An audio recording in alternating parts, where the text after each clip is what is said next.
Google Pixel 10 Pro versus the Samsung S25 Ultra.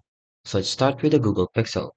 So it offers a wide range of telephoto lens, which is a 5 times optical zoom, and even has the ProRes zoom, which features up to 100 times digital enhanced AI zoom. It also has a 5 times telephoto and Pixel 10 Pro, which captures high details of levels and noise control.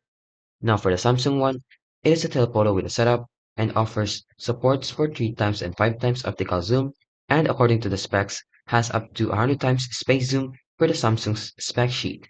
It even has the DxO Mark zoom test, which Samsung performed very well at long-range tele settings, delivering good detail, especially in bright light.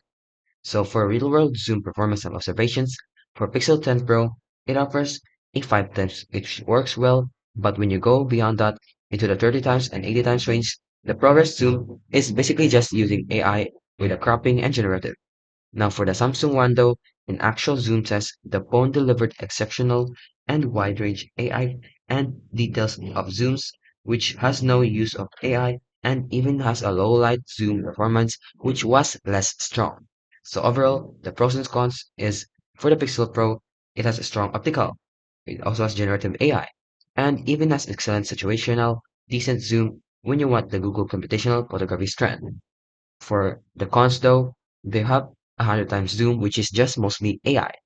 Then we have here the Samsung one, which is a very strong for zoom performance, especially in the mid-long range thanks to the hardware and optical modules. But the downside is, it is at extreme digital zoom levels like 100 times, and you're still relying on the digital AI enhancements as well. So which one is better and which one is best? Well, choose the Pixel 10 one if you're invested in the Google ecosystem, and then choose the Galaxy S25 if you already want the best hardware zoom that provides in the Samsung's Android ecosystem. If you like this video, don't forget to like, subscribe, and turn on the notifications